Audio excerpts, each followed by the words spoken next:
You can now support the show through Patreon or by purchasing the new Will I Vike It and Saxon Forager merch. There's some really great designs, some of which were done by the fantastic Saxon storyteller. If you can't spare the money but still want to show your support, click the subscribe button. It really does help. Enjoy the episode, and I hope you Vike it. Hello and welcome back to the Will I Vike It podcast. Today my guest is Christopher Mullin from the Rookery Mead up in Perthshire in Scotland. That's it. Welcome to the show. Thank you very much. Nice to be here. So what we're going to do today is he's been kind enough to send me some of his meads. We're going to go through sample some of them, talk a bit about what he does, and a little bit about history of mead as well. So how is it you got started with making mead? In the last century, in the late 1900s, when I was at university, I studied Gaelic at university, studying the language of the Gaels. Yeah. And with most language courses, we cover a lot of the history, the culture, the literature, and so on. So we started learning about mead through the Celtic civilization. So looking at the Celts in Europe, the insular Celts in Britain, the Roman accounts, Greek accounts, all that sort of stuff, going back 2,500 years. One of the things I noticed was mead did come up now and again in some of the literature and some of the history. I did a little jump across into the English department and did a couple of courses in the history of the English language and Anglo-Saxon. We studied Beowulf at Starts in a mead hall. What I noticed is I was buying mead off the shelf just because I was, reading about it and so on. And the thing I noted, and I had a very strong interest in living history and not just reading about history in books, but thinking, right, okay, what does that mean? Why did that get written down? Why is that important? Yeah. And with mead, I was drinking this stuff and it was not matching the descriptions from the 6th to the 9th century that we were studying in the original language. And immediately I thought, why not? So I started brewing. So back at first year halls of residence in Aberdeen, single room, 2 demi-john gallons by the bed, by the radiator, blubbing away. That's how I got into it. So back in 1993, I just started as a home brewer. Wow. Did that all through my university days. I remember at one point, I think I was in 4th year, at my final year, looking at finishing up, sort of a few months left before exams. I need to wind this up because my hobby was quite big. I did a quick stock take of my single room in our flat, shared flat, and I had 56 gallons of mead. Ooh. Brewing, racking, or bottled. And there were 3 brewers in the flat. Friend Steve, he was a beer maker. The other friend, Terry, he was a sort of mead, wine, and beer maker. We were all brewing. The 3 of us ran the homebrew club at university. We ran our first beer festival as students, etc. Yeah, it's just a hobby. Simple as that. That's been pretty popular. I would like to say that, but nah. No, we did. To be honest, I didn't drink much, even as a student. I liked brewing. I gave it away, went to parties, took a bottle and left it behind. Typical student stuff. It was never about getting drunk. It was about the passion. I very quickly realized the passion in looking at old things and trying to do them. And mead was part of that. So I did arms and armor. We did reenactment as well. Look at old things and learn to do them. We looked at weapons and armor and how would you use that? So we looked at mythology. What does that mean? Where does that myth come from? What is that myth trying to teach us and tell us? So it was kind of a theme through my whole degree. I was looking at, here is the evidence we have, be it literature or archaeology. Yeah. Why did that person 3,000 years ago, 2,000 years ago, create that thing, be it a weapon, a cooking instrument, or a story, a piece of mythology? What was their intention? What were they teaching? What were they creating? How was this tool used? Just a thing that I'm still interested in. Mead became a sort of living history extension, albeit I did it in also residence and in my flats. Looking at flavors, looking at techniques. So I went through a phase of looking at 12th century, 13th century accounts of mead making. This is the monastic phase. So I did a number of experiments at the time of using traditional 12th century techniques. I remember reading 1 or 2 things about winemaking in ancient Rome. So I tried some stuff. Little things like, your little bubbler that lets the gas out, but doesn't let infection in, if you've ever done home brewing. I've done a fair bit. We didn't have those in the Roman just here. Yeah. Cool. So they didn't have those in Roman times. What did they use? They would use a layer of olive oil that lets the bubbles out, infection stays out as well. So I did brewing like that. So yeah, that's how I got into it. Some 30 years ago. More experimenting with historical techniques then, as well as the flavors themselves. This whole thing. So did university. After that, I joined the army and did the better part of 20 years in the army, where mead making was and beer making and wine was a hobby throughout my time in the army. 2015, I came out, had enough. Let's go do something less boring instead. Was going into teaching. I was going to go and teach Gaelic when I had a moment of clarity on the road to Damascus. I had a wee thought of, you know what?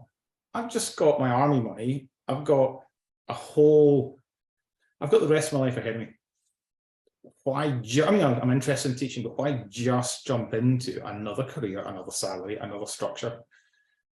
And this came to my mind, and I thought, now's my chance. If I do not have a shot of this now, in this natural hiatus in life, before I get stuck into the next career, I might never do it. And it was always a case of go and do teaching, build up some money, and then I thought, oh, I've just done a career for 20 years, built up some money. Why not now? And if it fails, I'll go into teaching. And here I am, 8 years later. So a lot of your flavors, are they sort of things you've experimented with back in your uni days that have sort of carried on through, or have you moved away? Actually, yes. Sort of so either things I've experimented with or sort of flavors I kind of can equate to. We did loads of quite crazy experimental stuff back in university days. There was lots of pineapple mead, hazelnut mead, coconut mead, all sorts. It was a case of what's cheap in Tesco, what's reduced to get rid of. Oh, there's some fruit. Let's brew that. So there was lots of just mucking about. Some of them were horrific. Some of them were excellent. Some of them, it was all sorts of mixed experience. But that was just my hobby. That, as I say, it wasn't about the drinking. It was about it's a rainy Saturday afternoon in Aberdeen. What should we do today? Let's go and get the money. Let's brew. And it wasn't about the end result necessarily. It was about spending 3 or 4 hours in the kitchen with mates or with the girlfriend or with whatever, just chilling, brewing. That's just what I did. And all those brews, those whatever it is, 70, 80 brews that I did over those 4 years kind of got stored away. And even at the time, I remember thinking, this is actually quite good stuff. I wonder if I could sell this. Not that I was going to, but in the future, I could probably sell this. Quality-wise, it's kind of there where people want it. So I think that seed was planted at the end of my university days. And then I say 20 years later, coming to the army, that could have bubbled back up to the surface. Yeah, it's interesting because, as you said, like the mead that was available at the time, you didn't think matched sort of your expectations. Right. So what I drew from were the 3 main sources that I can cite. One is Anglo-Saxon things like Reith at Batha and Beowulf, where mead is described. One of them is the Igadodden, which is a poem based around the 6th century AD, takes place in what is now Edinburgh Castle Rock, and what it describes is an incursion from the south by the Anglo-Saxons into what then were key Celtic-speaking people, so Brythonic-speaking people, Welsh, Old Welsh effectively. And they gathered up their manpower, trained them up to create a war band to go down and defend their southern borders at the Battle of Caertraeth. I can't remember the date, 640 something, I think. Somebody will tell me I'm wrong. Anywho, so the poem is post-battle, looking back at the process of raising the army, training the army, where the youth, the glorious, thin-limbed, athletic youth, were given meat for a year and a day. Now that's kind of a poetic code for they were fed, they were watered, they were trained, they were clothed, etc. They were barracked for a year and a day. But so the mead is the pinnacle of what they received. They were wined and dined, but in the broadest sense, fed, and they were trained and they were equipped. They were sent south to the Battle of Caertraeth, and they got absolutely mollificated, completely slaughtered. And the poem is a lament saying, if it weren't for the beguiling sweet mead, our glorious youth would still be with us today. They would still be alive. They would still be singing and dancing and playing in the woods. And, it's a very bittersweet poem. And that was kind of the turning point battle that resulted in the Angles moving north and so on. But that gives some quite vague but quite interesting descriptions of Mead and its sort of character. It doesn't specifically say, oh, taste of hollyhocks and coconuts, but it does give a sense of the lightness of the Mead, the sort of effervescence of it is the impression I get. Whereas the Mead I was drinking was, I now retrospectively know, but I didn't understand at the time, but I now know to be a sugar and honey fermentation, quite heavy, sticky, cloying. So those two characters just did not match. I could not make them fit in my head. One of the things I was playing with at the time as well was different honey types. So my commercial meads now, with one exception, use the same two honeys in everything I do. And this might be a good time to try some simply called mead. Yep, I've got a bottle. What this is a fermentation of honey and water. That is what mead is. It is a fermentation of honey and water. The fermentable, the thing that produces or provides the sugar in order to fermentation to create the alcohol, is honey. Honey is the fermentable. Now in brewing, you have two primary ingredients, fermentables and adjuncts. In beer, for instance, your fermentable is grain, malted grain or whatever, but grain. Grain produces the sugars from which the alcohol comes. In beer, an adjunct is the hops. You don't ferment hops, you flavour beer with hops. They are not providing alcohol, they're providing flavour and bitterness and preservative, but flavour. So for me, this is a honey fermentation. It has no adjuncts. Mead is a fermentation of honey. So what sort of honey do you use on this one? So what I'm using here, and across all my range with one exception, is wildflower honey and some heather honey. So that's my choice. There's no reason why I chose those two. There's no external reason forcing me to choose one or two of those. I have done my experimentation. I really like light meads. I like the light honey, therefore the wildflower honey that gives me that light mead flavour. And the majority of what I brew with is wildflower honey.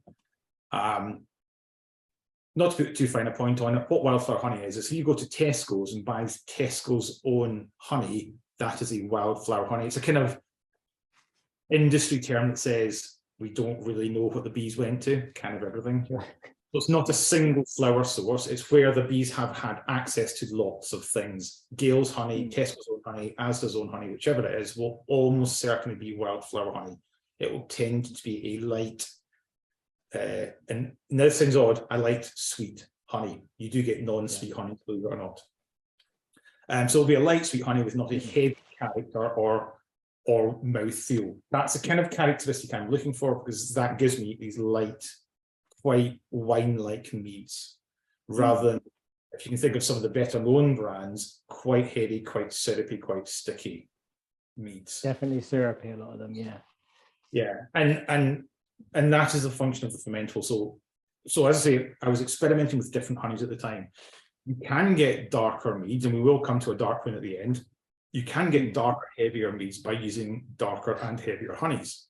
I know, though, however, a lot of the commercial meads are using sugar. It's one of those things. It's cheaper. I don't like doing it. I refuse to. The only sugar you'll ever get from me at the Rookery is in your tea or coffee. I can promise that. The only time I use sugar.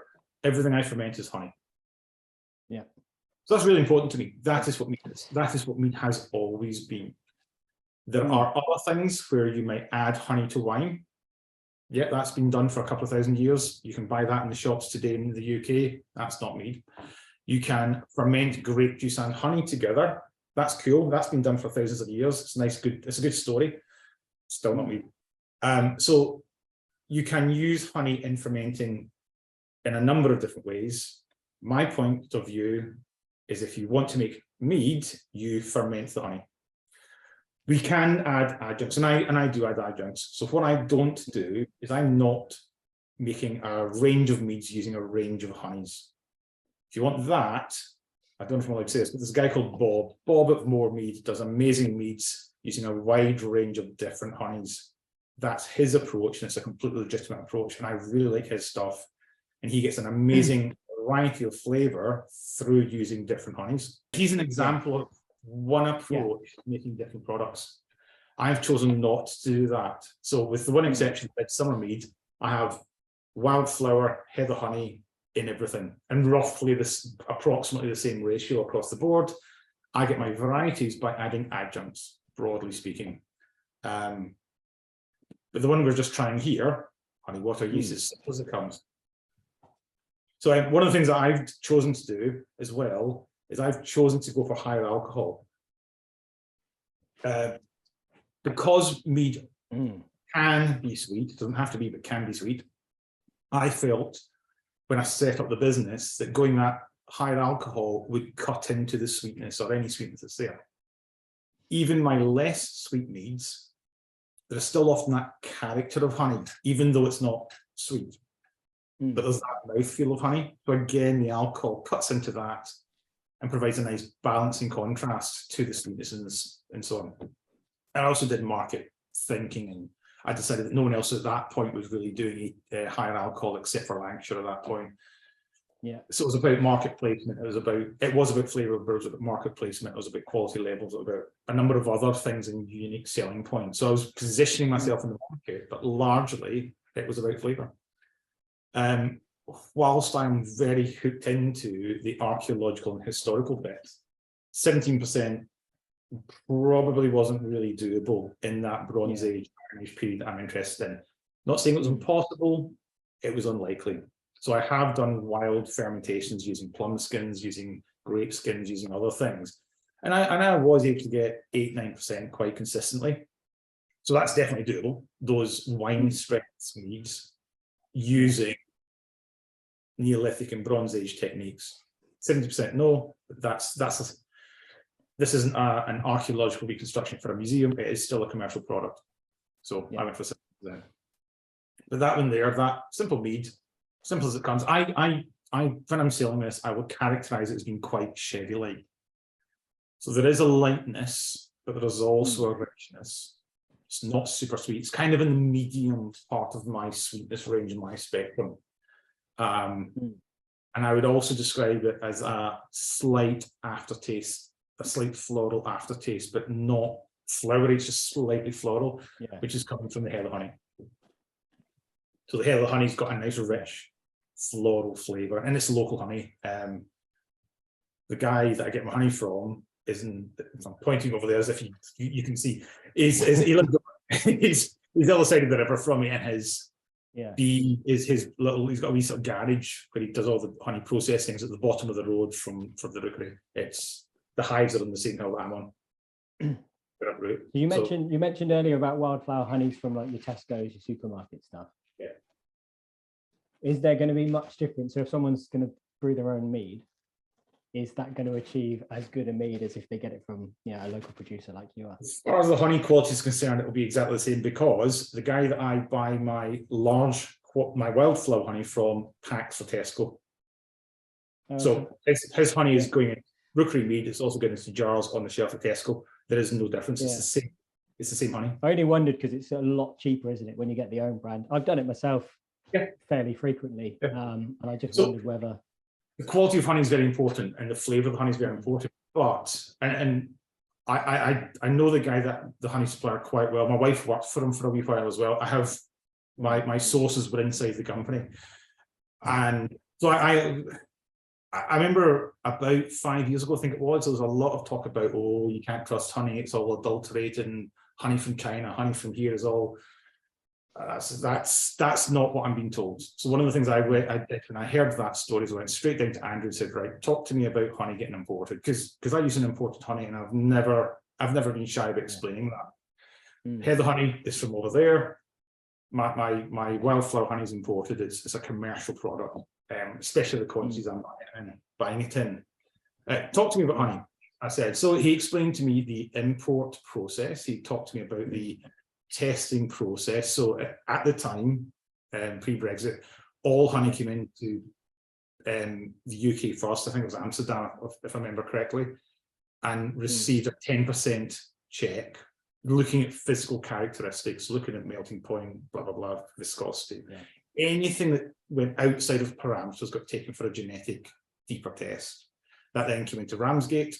Ramsgate would likewise do a 10% characteristic test. Anything at the parameters would go for a genetic test. It would then come to Andrew, and Andrew chose to, but didn't have to, but he chose to then do a further 10% check, randomized. And anything that didn't come into parameters would then get sent away for testing. So certainly back then, it was going through 3 randomized 10% tests. Now I think it comes direct here, so it's still going through 2 randomized tests, but a lot of the honey comes across from Europe anyway, just because of the way trade works. So he sat me down, explained it all to me, and I went away completely content that honey's honey. That story seems to come from US honey, which doesn't have the kind of testing regime that we had. In the US, a lot of honey was being adulterated. Not so much having something added to it, but the bees were being fed sugar syrup rather than getting to flowers. So it's still honey, just honey from sugar syrup rather than from flowers. So that story's out there. People are still to this day concerned about adulterated honey in Britain. My viewpoint, having gone into it, is don't worry, it's all good. If you buy honey from a legitimate supplier in the UK, it's good honey. End of story. And that's why I'm not shy about saying I imported honey. I'm not shy about saying my honey is exactly the same honey in the jar at Tesco's because it's good honey. I stand by it. So if that does anything to help people understand a wee bit about the machinery behind how honey gets to this country, hopefully there's a wee bit of confidence there. It's good. If it reaches this country, it's good. Yeah, it's a good point, because obviously if someone's going to brew their own stuff, the main ingredient, as you said, is honey. Go to Tesco's. Start looking at, there you go. Start there. And actually, that's my so as the home brewer, go and buy Tesco's own, Asda's own, whatever. Brew a gallon of honey only mead, like we've just been drinking. Brew it again. Once you've done a couple of gallons of honey only mead using a really simple light honey, and you can do it fairly consistently without it turning into vinegar and without it being horrific, then start to change things. And broadly speaking, change one thing at a time. So try a different honey, or blend 2 honeys together, or use the same honey, the same yeast, and add an adjunct, or use the same honey but use a different yeast. So start changing, unless you just want to have fun. If you want to have fun, do whatever you want. If you want to start learning about where does that flavor come from, right, well, the only thing I changed was the yeast. So that must be because going from a white wine yeast to a red wine yeast has brought this change in, or because I added something, or because I used a different honey. So then you'll be able to go, well, that was the last batch. This is a new batch. What's different? And then your mind will start to build a profile of flavors. Here are the things that come from the honey. Here are the things that come from the yeast. Here are the things that come from the fruit.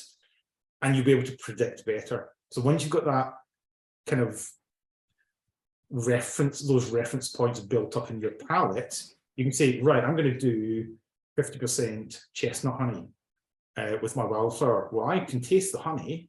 I know that that's going to add chocolatey notes, woody notes, caramels, because I can taste the honey, so I can kind of predict it.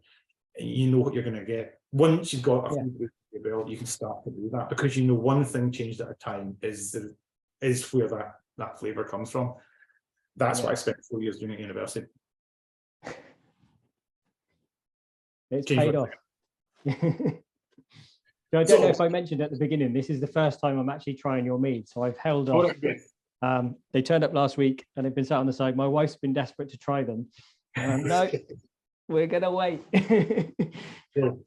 So talking about adjuncts, the next one to try, I've got the hedgerow next. Now, remember I said earlier, mead is often sweet, but does not have to be.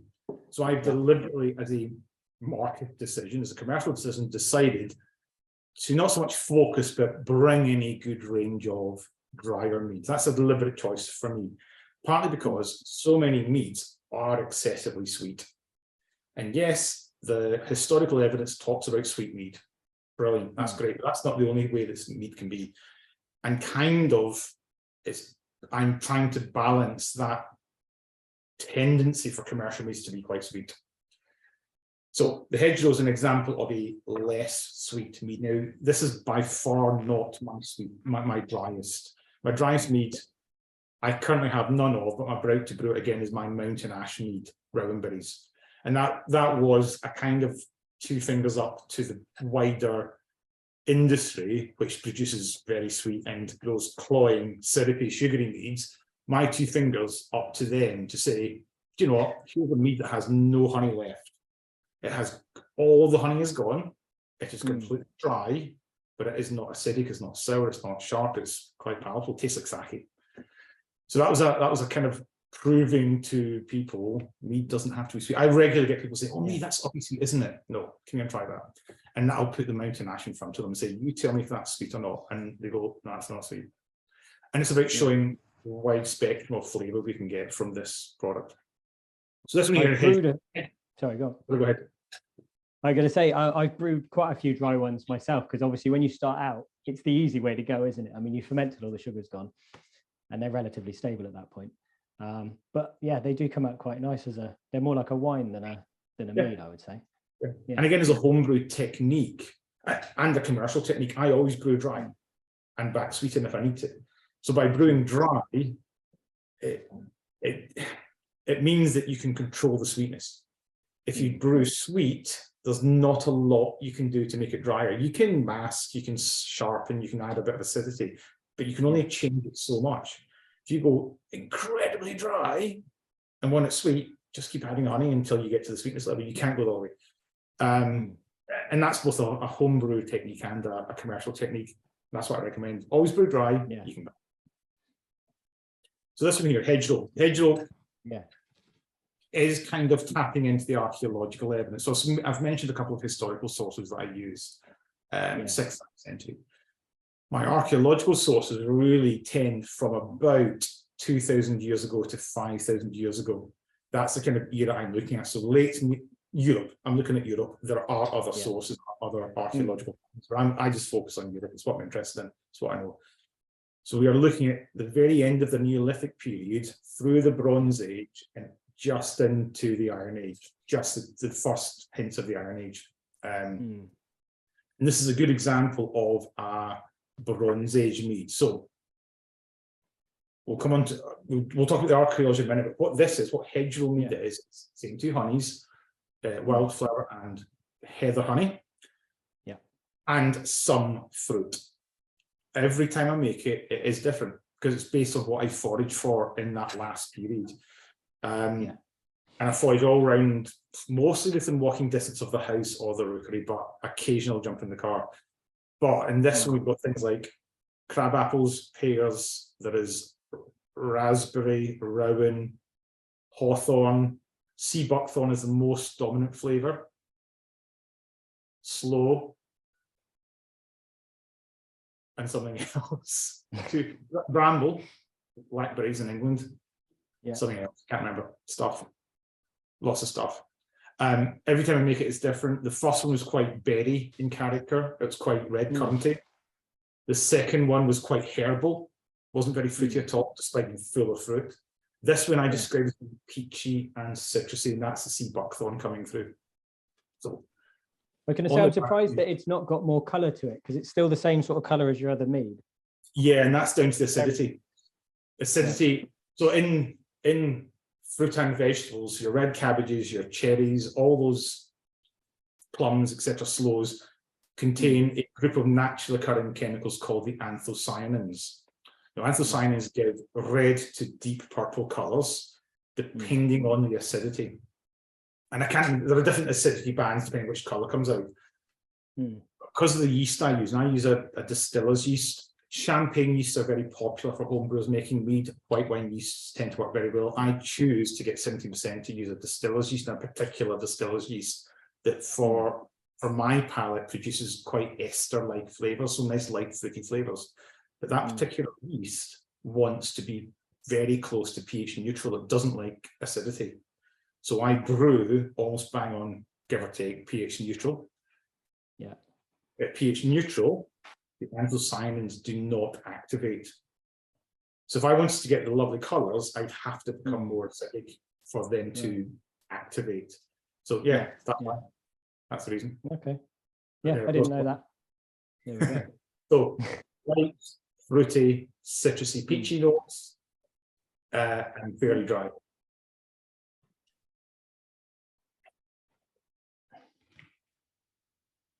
Oh yeah, that is a lot drier. You make it slight, ever so slightly bitter edge in the aftertaste, just at the back of the tongue. It almost, it's got, because you said there's sloes in it, right? It was part of it. And sloes do that thing you've probably eaten them raw. I think most people have tried them at some point, where it sucks all the moisture out your mouth. Cannons. And this does that, but on a very small scale. Do you know what I mean? It's sort of that drying, very mild. Yeah. So this one, because of its fruitiness and its complexity, so it's got a general mixed fruit sort of character. That, to me, chilled, works quite well with food. So lots of people think mead. How do I drink it? I get asked that in the stall all the time. How do I drink it? So this one in particular, I would say, have it with tomatoey flavours, have it with roasted vegetable type flavours, maybe a light meat like pork or chicken can work quite well with, but it can carry tomato, it can carry herb, it can carry a little bit of spice. Treat it like a wine, that particular one. And it's not too heavy. So I will mention sweetness versus a richness. They're not the same thing. So my regular mead, the first one we tried, I would argue is quite a rich mead, at least within my range, but it's not a sweet mead. And when we come to the spruce next, that's quite a sweet mead, but it's not very rich, it's quite light. So you can play with sweetness and richness not being the same thing.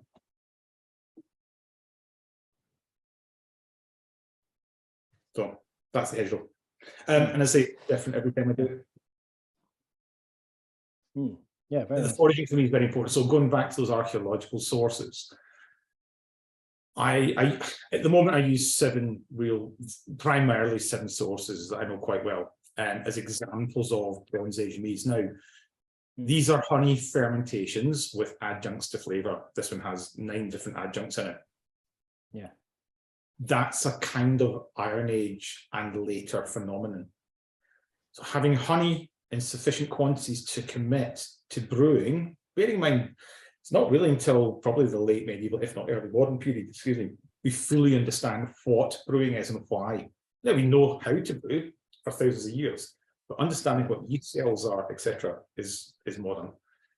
So brewing in the old days would have been something of a hit and miss affair. There's a risk involved. Honey, pretty much throughout human history, has been a valuable commodity. I was about to say expensive, but valuable. So in whatever you count value in, whether it's coins or cattle or iron bars, honey has always been scarce and therefore valuable and therefore expensive. So to commit lots of honey to something like this, a honey-only fermentation, is quite late Iron Age. It's not really until roughly the Iron Age that we start to become beekeepers in Europe. Prior to that, we're hunters. We go out and find wild hives and we take the honey and we destroy the hive in the process. You can't therefore go back to that hive straight away because it's destroyed. So you have to go out and find another hive. So honey is rare. There is written evidence from Iron Age Ireland where the destruction of a hive without authority was a capital offence. It was punishable by death. Honey was so precious. So creating honey meads, Iron Age and later. In the Bronze Age meads that I use, these 7 different Bronze Age finds, what we're fermenting is honey and cereals, wheat, barley, etc., because they're adding extra sugar. So the barley, the maltings are providing fermentable sugars as well as the honey, and in a number of cases, fruits as well. So they're also providing fermentable sugars. In the Neolithic and the Bronze Age, fermentable sugars are quite rare. They're hard to get hold of. So you use everything you can. And of these different archaeological Bronze Age finds, we tend to find lots of flavouring, lots of adjuncts as well. So one of the ones I look at, the Ashgrove find has got 31 ingredients identified from pollen analysis. And what I'm largely doing is using pollen analysis evidence, where some poor PhD student is sitting on an archaeological site in a portakabin with a microscope, looking through dried up residues from the inside of a pot, counting pollen grains under a microscope. Fun. Those pollen analyses, essentially, as far as I'm concerned, is a recipe sheet. So if that mead contained, and the ash growth site for me is really important. Remember when I said I use the same 2 honeys across the whole range with one exception? The one exception is my midsummer mead, where I use lime tree honey. And that's because of the ash growth site, where the initial analysis identified the honey is coming from the lime trees. So I use lime trees because that's my closest sort of nod to the original archaeological evidence, because I'm also using the what do you call it, the heather, which comes from the Isle of Rum find from about 3,500 years ago. So that's got heather in it. And every single one of the archaeological finds of mead that I've looked at from the Bronze Age all contain meadwort, also known as meadowsweet. Meadwort is in everything. So it also contains meadwort. Because I'm directly drawing from those 2 archaeological finds, I use the same honey as the Ashgrove find. So it's the lime tree honey. And when I said earlier how the wildflower honey will be a sweet honey, when you take a spoonful of the lime tree honey, it's sometimes known as linden honey, which is the German word. It has a sweetness, but it's got a sharpness too. It's got an almost slightly citrusy edge to it.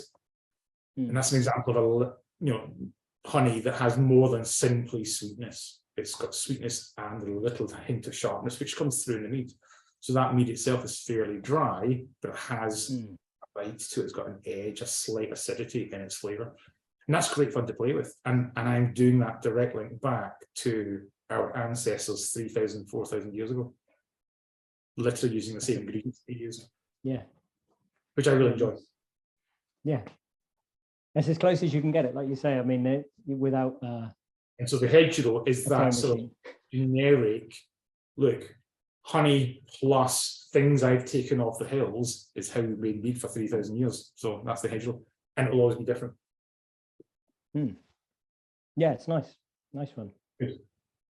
So another one. So medium sweet, kind of medium dry. Spruce mead is now a nice sweet mead, but it's a light mead. This was, I think, quite frustrating in terms of its story, because I remember right back at the beginning, this was the second one I ever brewed, or in the first batch.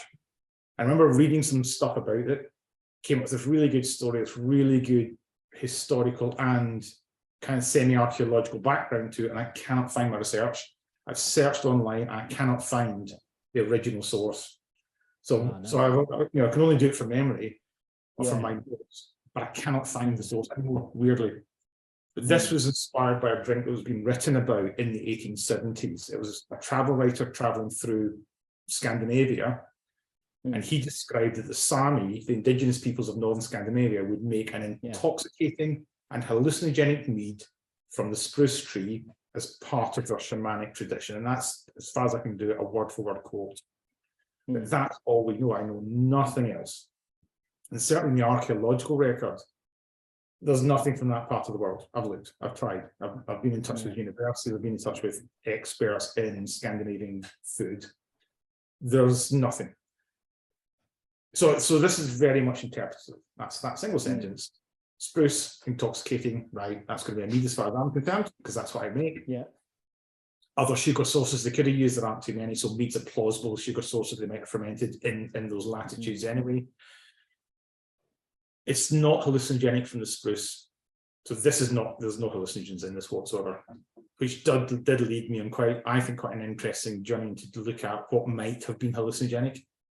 Yeah. And the most obvious go-to with the Sami is fly agaric. Were they fermenting the mushrooms? Were they using that? And it is part of their shamanic tradition, and we do know that they do use hallucinogens as part of their shamanic tradition. This is all speculative, obviously. I've never played with this. So that's an entirely plausible thing. It's really difficult, I understand, to accurately dose with fly agaric, which is the hallucinogen. So there are tales of the Sami feeding it to the reindeer and then drinking the reindeer urine. So they're getting a reduced dose, which they can sip until they get to the right dose for their spirit journey. That's been accounted for quite thoroughly. That's something we would do. So if you were to brew you could do the same thing. You could sip it until you achieve the required dose for your spirit journey. Yeah. Entirely speculative, but that would be a thing that a culture like the Sami could choose to do.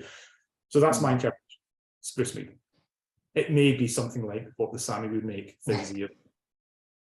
Because there's a few other herbs that are rumoured to sort of give your alcohol a bit of a narcotic effect. Things like bay and rosemary and that kind of thing are rumoured to, but I've brewed with them and I don't see any real difference. No, but you don't get a lot of bay in the very north part of Finland. Something you do get lots of is heather. Heather isn't hallucinogenic. I'm not sure what your legal boundary for this discussion is, but this for a start is all entirely. It's all speculative. So I spent 20 years in the army getting drug tested every blooming time I entered the camp. It's nothing I've ever dabbled with. That's my disclaimer. I have never done. I probably never will. But I'm really interested in the cultural outputs of traditional drug taking through shamanic or other practices. So that does fascinate me. But one of the things that is plausible is heather. So heather not hallucinogenic, but there's an ergot infection of the heather stalk. Now somebody brilliantly went and did some customer, I told this story to, went away, did some research, and I've got somewhere an email with the scientific name, but I can't remember it. But in Scots, it's known as fog, F-O-G-G. Nice. And it's a white powdery ergot infection of the stalk of the heather plant, which is hallucinogenic. Yeah. Now, we know there's heather all over the northern parts of Scandinavia. That's a possibility that they could have used infected heather to get that effect. Yeah. Just an interesting sideline. Yeah, I mean, I know someone like the witch trials and stuff, they think were probably got poisoning, don't they? Infected bread is the thing. Yeah, absolutely. Yeah, absolutely. So anyway, spruce mead I mentioned is my best seller. It's also one of my gold medals. I've got a number of Punter's Choice gold medals from the Camera Beer Festival down in Cambridge. And this was the first of them. Now, you're going to get a sweet mead, but it's light. It's light in the palate. It's going to give you citrus notes. It's going to give you melons and pear drops. And those, remember I mentioned esters. So esters are those chemicals that give you light, fruity, pear-like flavors. But pear drops is sweet. The confectionery is what I detect when I drink it. Yeah. So, wow. This is also the one that is most recommended to me. So, yeah. And it's probably going to be like nothing else you've tasted. At least as a meat. No, not at all. It's quite a big flavour. A really interesting flavour. Yeah. There's quite a lot going on there. As I'm picking the spruce tips just as they're budding, so where I am up here, May is my usually May. Maybe I think one year it was late April, but May roughly is when I pick it. And there's it's a commercial woodland just behind the Rookery on the same estate that I rent the Rookery on, and I've basically got permission to go and take their spruce tips. So the spruce tip is about half an inch to an inch long when I pick it. So it's the new growth on each branch. Sometimes you'll get 3, sometimes you'll get 5 buds, 1 pointing forwards and 2 or 4 pointing perpendicular to the branch. You've got a little brown husk, and as the husk falls off, the little bud opens and the fronds come out and it extends. So over the period of about a month, that'll go from a tiny bud to about a 3 to 5 inch new bit of branch, both forwards and out.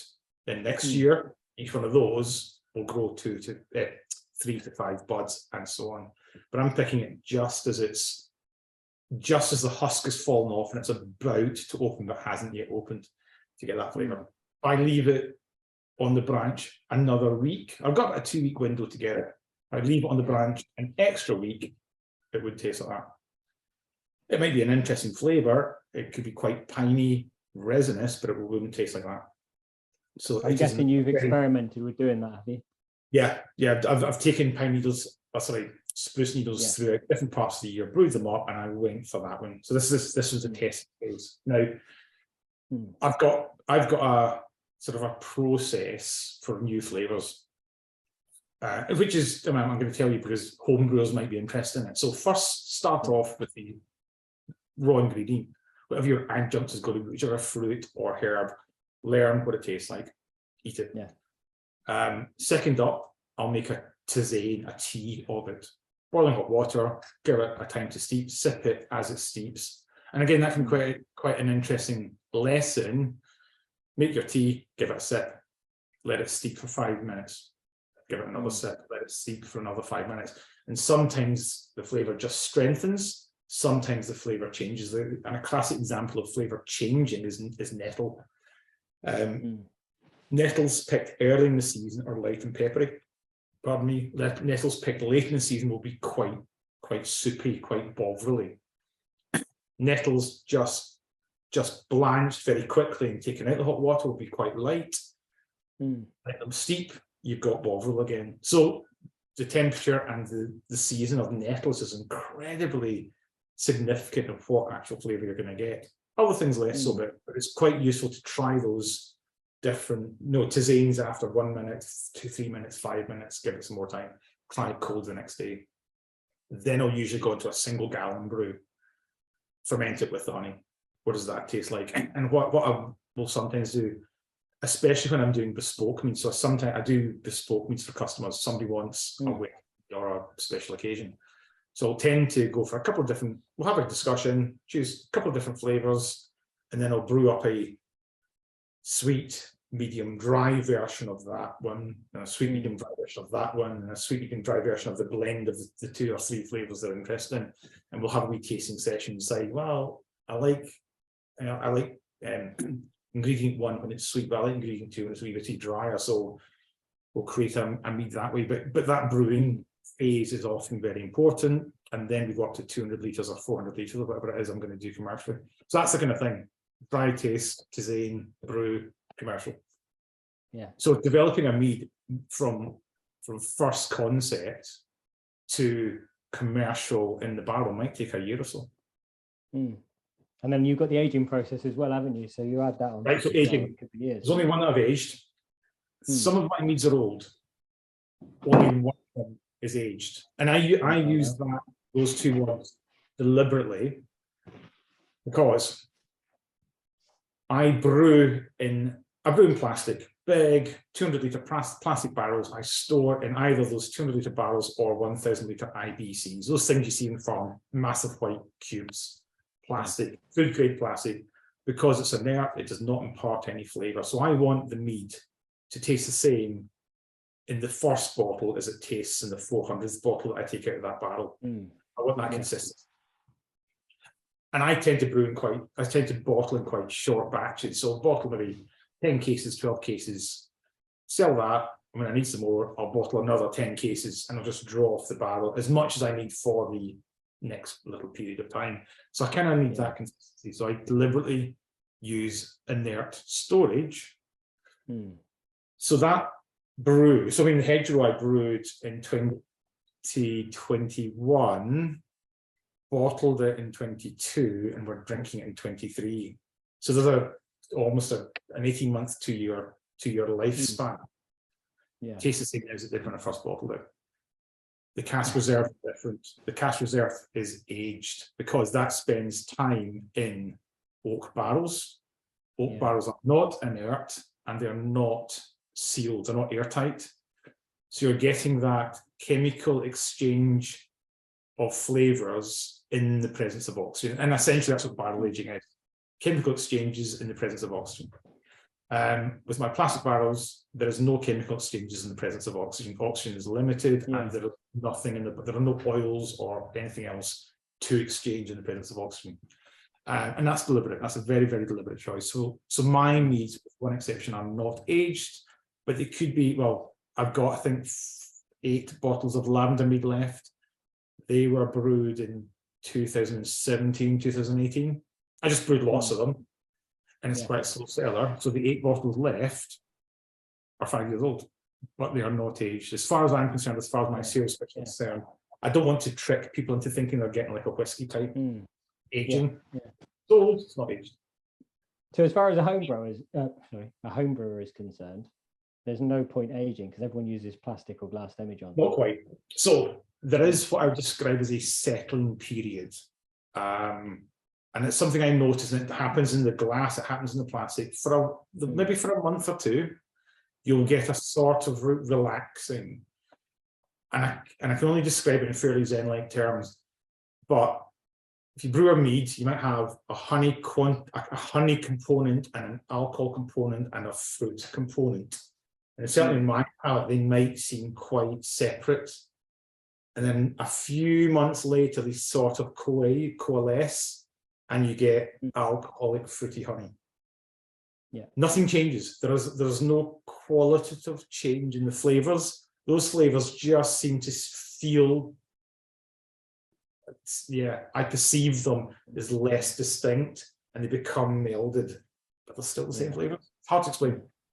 But there is a noticeable difference, a smoothing, but not a significant change. Right. Let's have a shot on gorse.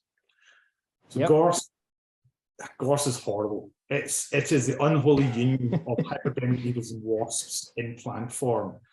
I had massively, basically rubberized, vulcanized gardening gloves, the best gloves I can find, and I still came out of the gorse bush with loads of little black points in my fingers, which were the needles that went through, which you just have to sew and wait for them to come out with pastas. And there's no getting around it. It's horrific. So I've bled for this mead. But the flower is beautiful. It's a beautiful, bright yellow flower. Yeah, lovely. It's a little taste of the tropics from the Highlands. It's going to give a character of coconut and pineapple. It's a tropical flavour. It's from an evil, evil plant in the Scottish mountainside. It's weird. I planted two in the garden, so I know how evil they are. Right, just don't. No, they're a great plant. Great plant. They're a nightmare to plant because you can't handle them. They're horrible, aren't they? Just evil. And if you look in the hillside, certainly where I am, there's broom and gorse. Both give you a yellow plant. And the broom is a cuddly, friendly version of gorse. Gorse is its evil cousin. Because broom is, it's not food safe, but it looks quite similar. But once you learn the difference, once you've been up close and personal, you will never get mixed up again. But over any heathland, highland, that beautiful brush of bright yellow that you get in spring through to autumn. And even we had a couple of plants here that were flowering in December. Just one or two individual bushes, but they were throwing flowers out in December. Bright yellow across the hill. It's amazing. But it gives me that tropical flavour. Now this one. Sorry, go ahead. No, I was going to say there is a thing that they think historically it was used for tinder for lighting fires, and I've always wondered how the hell you do that, because it's a nightmare to handle it. Why would you use it to light a fire? I suppose if you leave it to dry out for a long time, it probably just busts into the flames out of pure spite. That's probably what it is. It's just so angry it's going to burn. It's But it's a great flavour. It is a great flavour. So, and that's the gorse. Now, this is the only one that is currently not available. Last year, I missed the gorse. Despite having a great season, I missed the bulk of the gorse. And I always want to pick my flowers after a couple of days of dry weather, so the nectar gets built up, so the flavours built up. But I was so busy last year, I missed this one. So this is so we literally, between us, have the last of the gorse mead on this planet that I'm aware of. I split the last one. Generous helping there. I'll treasure it. Good. But a fun flavour. Yeah, I'm a big fan of gorse. I've brewed wine with it before. Oh, I don't think I've ever used. Have I used it for mead? Do you know? I can't remember. I probably have at some point. But yeah, lovely flavour. Tropical, light. So for me, as far as I'm concerned, medium sweet. So quite a bit less sweet on the spruce. Medium sweet, but light and effervescent and fruity and etc. It's like a pina colada with mead. Yeah, fun. Aye, so that's that. Where were we? Right, so we're talking about aging. So what I want to do, Yeah. quite quickly, is go back to the first one. Go back to the honey-only mead. The honey Because only one. we've done 3 with adjuncts. So we've done fruit, we've done a tree, and we've done a flower. Mm. I thought this through. We're back to honey-only mead. So just reset your Honey palate. only. Just to reset. It's a hard life, this podcast. The last two, Mm. the last two have exactly the same ingredients as what you're drinking now. So these next two are simply wildflower and heather honey fermentations. That's it. So basic mead, wildflower and heather honey fermentation. The one exception is what I do is I brew up lots of mead. Some of it goes into the IBC for bottling to make the mead. Some of it goes into oak barrels and gets stored for a year in oak. So the oak barrels I use are barrels for the whiskey industry, but they have not been used. So they're virgin oak. They don't have any whiskey in them, but they were intended for the whiskey industry. So it's exactly what distilleries are making their whiskey in. And that's a cask reserve. So have we shot of that? A little bit of the cask. Bearing in mind, it is exactly the same as the thing you have just drunk.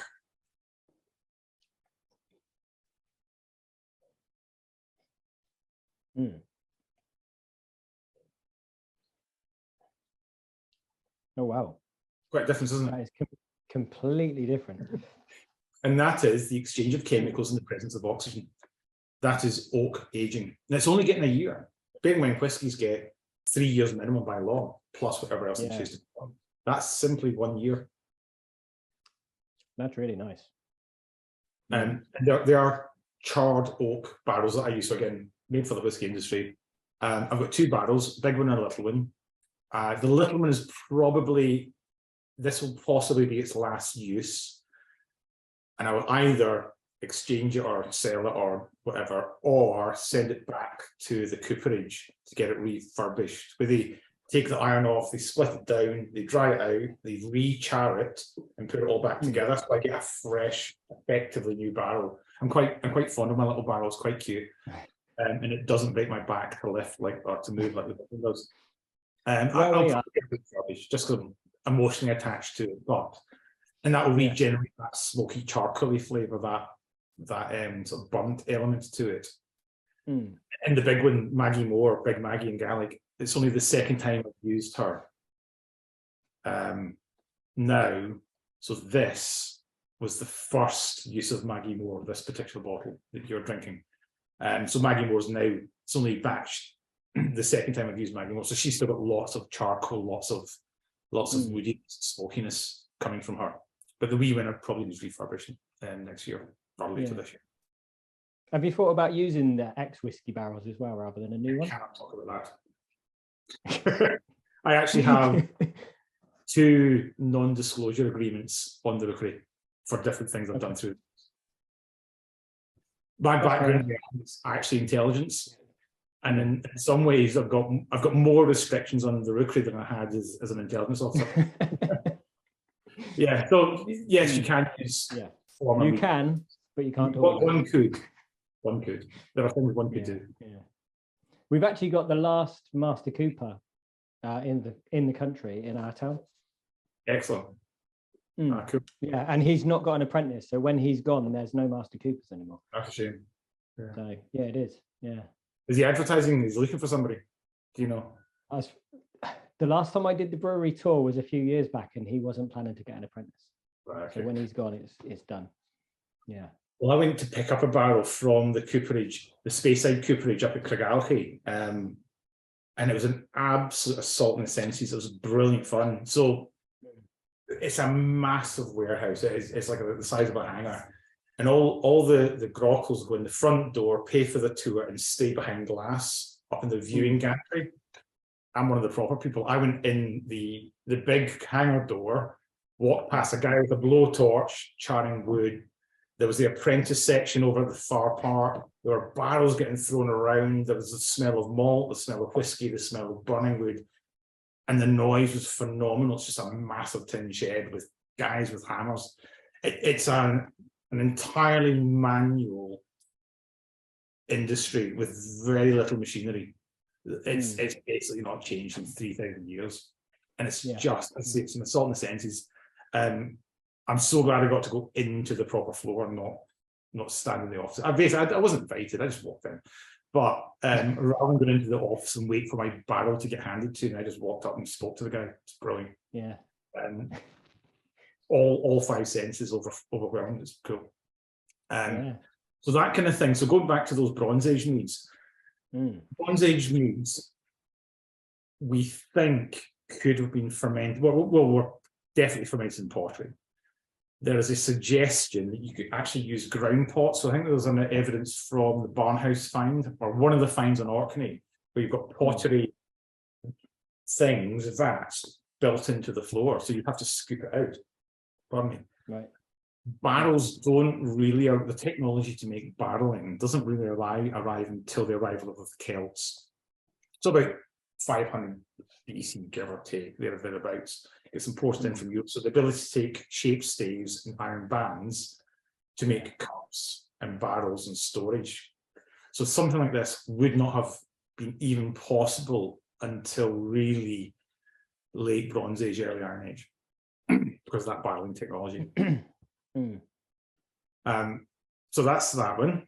So again, exactly the same ingredients. The final one, burnt mead.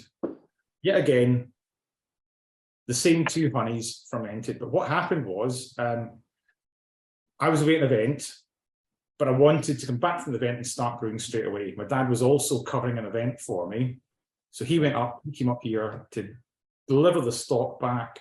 And he stayed over a night because of the weather. And I said, look, Dad, can you go down and set up the honey warmer? I built myself a DIY cabinet, put all the honey in, because I buy the honey in big 300 kilogram barrels. I pour them out into plastic tubs, 25 kilograms that I can manually handle, and I put them away. Normally, I brew straight away because the honey comes warmed and pourable. But sometimes I've got a bucket or 2 left over, or I buy more than I'm currently going to brew, and I'll store it. But it solidifies. There's no heating in the rookery. So I built myself this big cabinet, so it's got dual use. I can put the honey in to warm and decrystallize. It's also got secondary use as a malting kiln. So I have done some of my own malting. I got taught how to malt by the master malter at Highland Park. So I've done some experimentation with that. That's quite good fun. So I do have a very rudimentary malt kiln. Anyway, this contraption. Told Dad how to set it up, and I'd only used it once in anger myself. So I'm going, right, I think you set it to here. I think you do this, I think you do that. Wife was woken up the next morning with the fire alarm going off. What had happened, what I now know retrospectively had happened was there's a little knob to turn the heat up and down, and it's just got a heating element at the bottom of this wooden box. There was a loose connection. So I told Dad where to set it. And there's a thermometer in there, there's a digital thermometer. I went out, I told him to go out, check it's the right temperature. I'm looking for this temperature. No, too cold, so he turned it up a wee bit. Oh, it's really, really hot, so he turned it down. And what it was every time he turned it, he may or may not make the electrical connection correctly. So the temperature was doing wild and crazy things. So he basically got it right, it's bang on. Yeah, it's the right temperature, went to bed. Next morning, what had happened was whatever happened, that short circuit meant that it raced up to far too hot and caught fire. So had the heating element at the bottom was starting to smolder, make smoke. And then that set the alarms off. And as the wife Claire went out to go and see what was going on, the beginnings of the flame were starting to appear. So she closed it all down, turned off the power, and so on. What happened though, inside was two of the buckets melted and poured honey onto the heating element, which was what was starting to catch fire. But I had 150 kilograms of honey, which had survived the process. But it was black. It was the color and consistency of a really thick, heavy treacle. Basic heat damage and smoke damage. So first thought is, oh, that's annoying. Second thought was, I wonder what that would taste like. So I had a whole 3 seconds of that's a bit of a shame before I came up with, well, what am I going to do with it? I'm going to brew it. And this is where the burnt mead comes from. So it is literally heat and smoke damaged honey. Now I'm only using 1 part damaged honey to 3 parts regular honey. So only 1/4 of it is any different. You can't really see the colour there well, but so yeah, It's quite a bit darker than the others, isn't it? It's significantly darker. Pretty similar, but it's got the colour almost of a dark rum. I don't know whether that'll come out. I think it comes out better for you than it does for me. Yeah. So we've got this almost like a dark rum colour. It's got chocolate and coffee notes. It's got treacles and caramels. It isn't massively sweet, so it's a similar sweetness to the mead, but it's a lot heavier. And again, sweetness and richness are not the same thing. It's a lot heavier. So is this a one-off as well, or have you managed to replicate it? So because I had 150 kilograms, that's enough to make about 5 or 6 barrels, of which I've done barrel 5. I've probably got 1 more barrel left, but I'm going to experiment and work out how to do it again. It has been such a good seller. I can't afford not to. This is my retirement plan. The first barrel a barrel's about, give or take, 200 litres, about 200 and something bottles, 250 bottles. The first time I put that on the shelf, it lasted 3 weeks before it was sold out, and I had to brew the next one.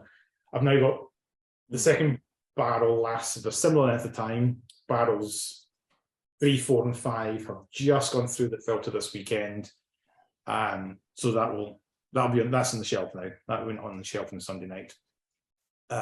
It's like liquid toffee. Yeah.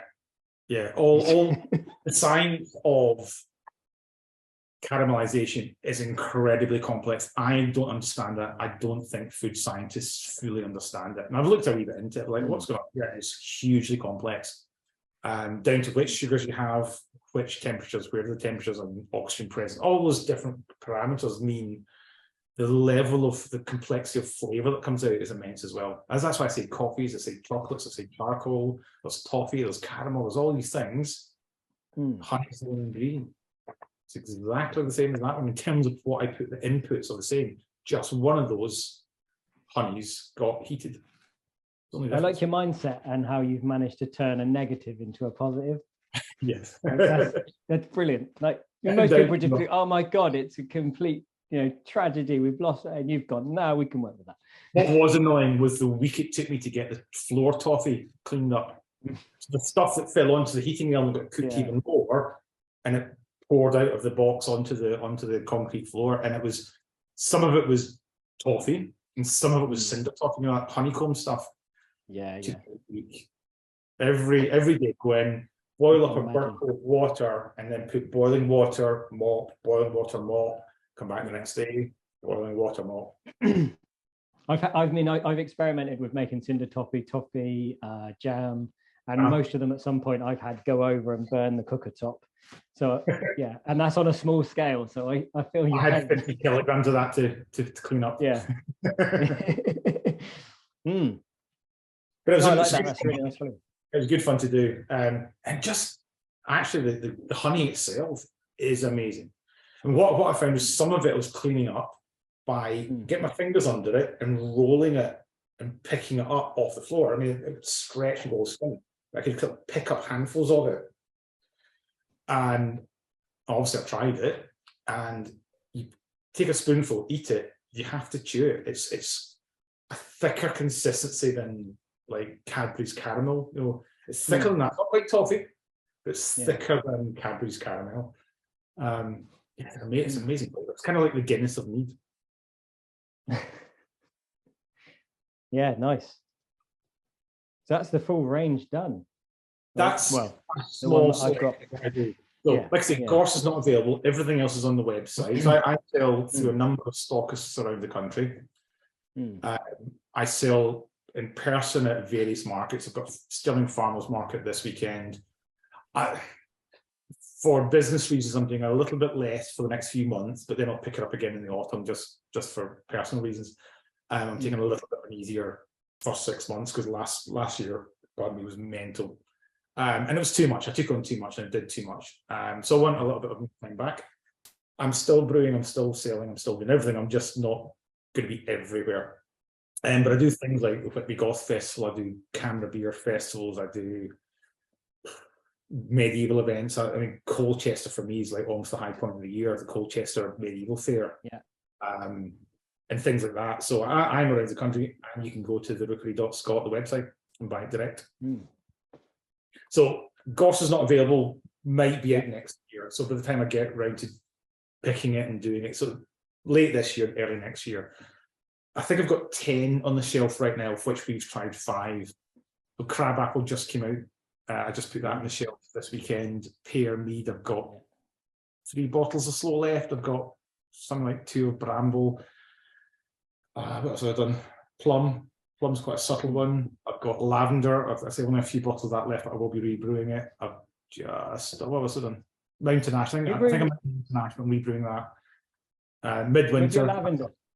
Sorry? With your lavender one, do you brew with the flower, or do you use lavender honey? Dried flower. So yeah, same. Yeah, again, the same 2 honeys across all but one. It's the lavender flower. But what I found was it's a very, very intense, strong, and quite unusual flavour, which some people love. A lot of people don't. So I'm gonna experiment with that, and I will see. Yeah, I'm gonna play with it. So when I used to do it as a home brewer, it used to come out almost like the Goss, very, very light, effervescent, and subtle. I think that would sell better, and I'm going to see if I can replicate that. But if not, I'll go back to what I've been doing.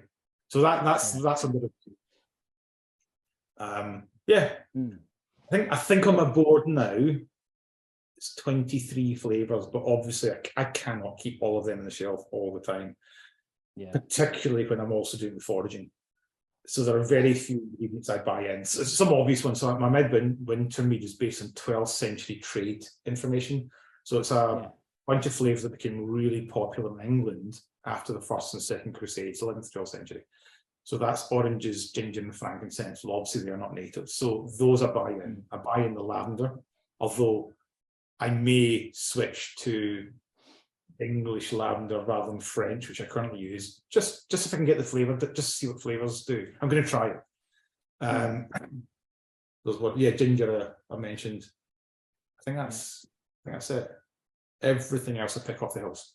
So it's seasonal. It's hours on the hill. It's effort. It's all those things. It's storage as well. So I cannot keep 23 flavours on the go at all times. It's just impossible, and I don't. Can't be bothered. Life too short to spend every single day. So, it's a feature, not a bug of my company, that if you see something you like, get it, because it might not be there next year.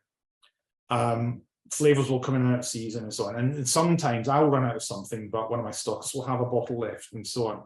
So it is one of those things. You'll get what I give you. You'll get what's there, and if you don't see what you want, wait. It's just there'll be something else. Yeah, you've got enough of a range to try it.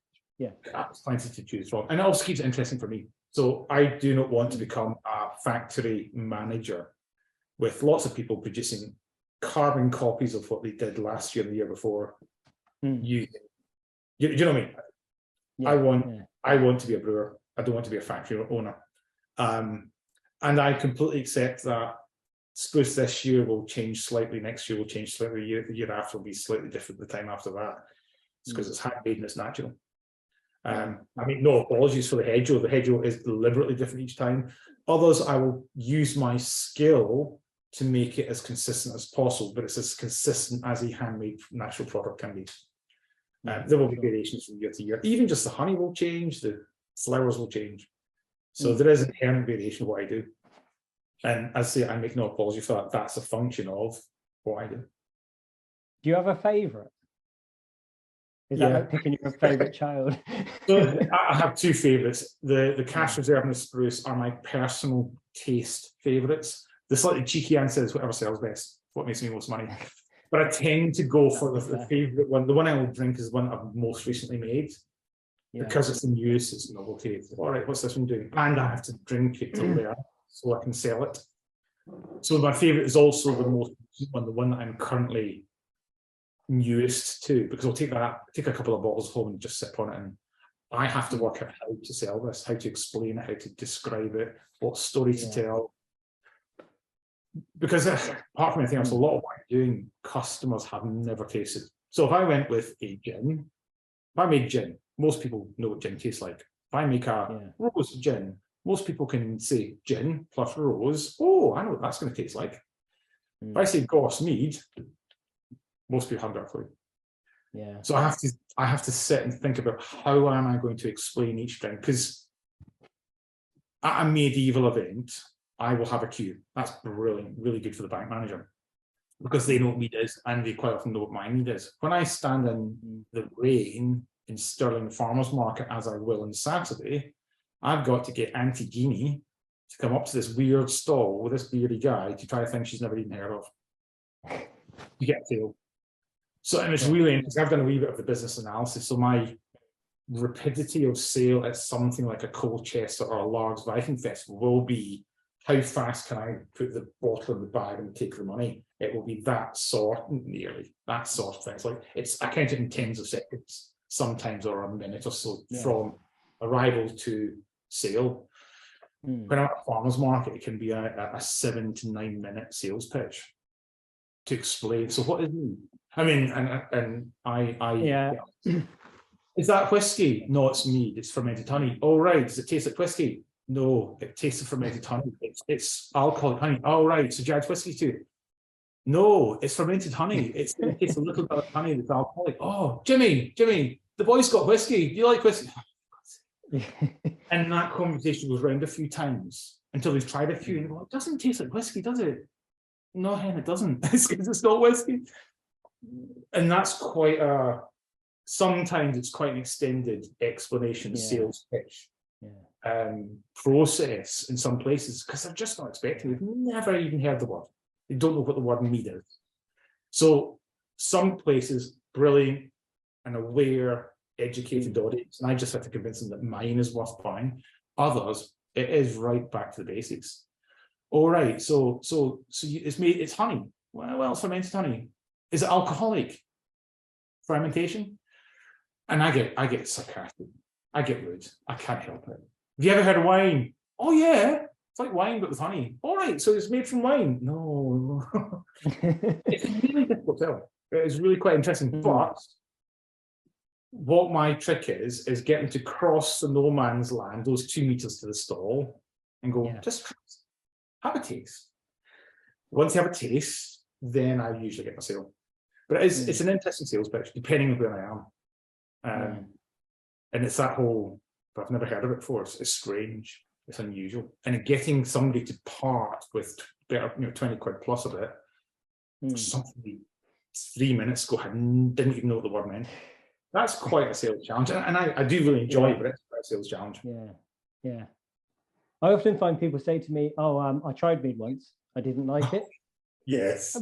But then you go, well, what did you try? And then you find out it was one of the grape-based things with honey added to it. You go, well, you haven't tried mead. So now you need to try mead. and that's, I've got to be careful with that. So one, I've had that conversation so many times, and I get bored and frustrated and probably a little bit grumpy unfairly, because that person is new to this. And that's not kind. So I have to take a moment. No, okay, right. So try this one.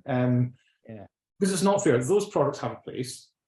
They have a place in getting people into the word mead, and then into what is good mead, and then what is expensive mead. I make no apologies. I am quite dear. Not the dearest city wood, but I am quite dear. You can buy a honey-based drink for honey-based drink for half the price. You can buy a drink which has honey flavorings for a quarter of the price of mead. Right? That has a place. That definitely has a place. I just wish my issue is really be a bit more honest with your labeling, be a little bit more clear what you're buying. But apart from that, I have no real complaints. That has a place. My trick is to convince a person to fork out double what they otherwise might have done. But there's a reason why. And that's also sometimes an interesting sales pitch. And some people go away and say, "Nah, I'll stick to what I know." Yeah, okay. Others go, "Well, I've just bought this one already. What shall I do with it?" Which is lovely. When somebody's willing to just go, "All right, I'll put that down. I'll take yours at twice the price." That is a huge compliment to be paid to. And yeah, I mean, I enjoyed all of them. They were all really nice. I do think the cask reserve, because it's the most interesting, it's the one I've never tried anything like it before. All the burnt, I think, are actually, as it probably because they're newer to me and I've not tried anything like them. Burnt's an exceptional seller. The cask is a very good seller despite its additional price. And actually, I sell this at a premium price because I've already spent maybe 6 months or so brewing that. It then spends another year. I can only make 320 bottles at a time because of my barrel sizes, and I only make it once a year. So I bottle it in October. It gets taken out the barrel in October every year, ready for the Christmas sales run. It's inherently limited. Every bottle, I mean, whether it's important or not to other people, every bottle gets its own batch and serial number at the back. So I'm trying to make it a premium product, but it is a special flavour and it's limited. So, and despite that, I sell out long before I'm ready for the next batch to come out. So it's good for the business. So yeah, it's a very, very popular one. It's just a level beyond. Yeah, really nice. Yeah. So I've got some questions that I ask all my guests. Yep. If you're happy, we've covered everything that you want to talk about. I think we've covered a fair amount of stuff. We have covered some ground. Yeah. I know you could almost do a 2 or 3 parts, couldn't you? Because there's so much history and everything involved with brewing. It's a big topic to cover in one. Didn't even cover the Belgica people and the arrival of them in Europe and the male drinking cult theory of late Neolithic Europe. So much more to cover. Part 2. Part 2, there you go. I'm happy to do another one if you are. So go on. Good. Yeah, right. So I better just remind myself of what my questions are now after 6 bottles of mead. Yeah, okay. So first one, and actually what I'll just quickly say to you is there's 3 that I post up at the end of the episode as normal. And then I'll close the episode down because then I do 3 more that are bonus that I put on Patreon only. Cool. I've only got 2 Patreons, so it's not like a big money maker for me. But I'm hoping over time, as I build the back content, that people will sign up and sort of help to fund the project a little bit. Cool. Yeah. Okay. So the first question is: if you had an unlimited budget, what would be your dream project? Within Mead or wider? In fact, no, I can answer that with both. It could be anything you like. What I want to do is have a small piece of Scottish hillside that I can rewild. That's why I'm working. That's why I'm putting money in the bank. I want to. So I've talked about archaeological evidence and sources. Yeah. There's a piece of archaeology from the next glen to the east of me, Glen Sheep, where it was looking at Bronze Age settlements, and it's a piece of soil analysis, that same pollen analysis, and essentially it is a planting list as far as I'm concerned for Bronze Age Scotland. I want my little bit of Scottish hillside that I will to the best of my ability, and people out there might have views on rewilding, but to a certain extent return to its Bronze Age state before the loss of the Caledonian forest and let nature do its thing. And that's both a thing for the meads, so I'll be able to forage from it, because most of what I do is based on things that were available to our Bronze Age ancestors, and it's a thing I want to do just for the planet. Awesome. Yeah, that's a really good answer. I like that. Yeah. Okay. So the next question is: do you think you could survive on a Viking Age diet? Which I guess depends how much you know about Viking Age, because you're more pre-Viking, aren't you? I've covered quite a lot, so I mean, I think I probably could. I would miss lots of things, but I suspect I probably could. Probably. There is a follow-up question that's tied to that, based on. I was about to say though, whether I could achieve a Viking Age diet, whether my farming and hunting skills are anywhere close to it, I think I probably could. Yeah. Well, the follow-up to that is there any food that you would miss or drink? Yeah, I love Japanese flavors, Japanese cuisine. I spent a month in Japan leading an army expedition through the Japanese Alps. And because of where we did have a time in Tokyo at the end, but we spent 3.5 weeks where it's saying at one point, remember, I had my birthday in the middle of the event, and we were in this glen, this valley somewhere in the middle of the Japanese Alps. And we got talking to the locals. And I did speak a bit of Japanese at the time. I've lost most of it, but I learned some Japanese to do this trip because most people didn't speak English. There were no Burger King and Beck's. It was all on what we'd say in the army, on the Japanese net, the Japanese network. I remember having this chat saying, we've never had white people here before. So this area was a common tourist area for Japanese tourists. Yeah. But they had, I mean, it might have been blowing smoke, but he said they had not had Europeans here in living memory in this part of the world. That was amazing. I would miss Japan and Japanese cuisine. I think that would be one of them. I think that's what I'll go for. Japanese food. Brilliant. All right. So yeah, we'll close the podcast and then we'll move on and we're going to do some bonus questions for the Patreon. Absolute pleasure. So thank you so much for coming on and for sending me the mead. My pleasure. Much appreciated. Yeah, and I'll pop some links underneath the video as well for people to sort of find your website and stuff. All right. Bye, everyone. Thank you very much. See you for now. If you enjoyed the podcast or want to hear more, remember to like and subscribe and give me a rating. For recipes and ideas, visit my website saxonforager.co.uk. I also have 3 cookbooks available to buy on Amazon worldwide. These are Eat Like a Viking Volumes 1 and 2 and Eat Like a Halfling. Thanks for watching.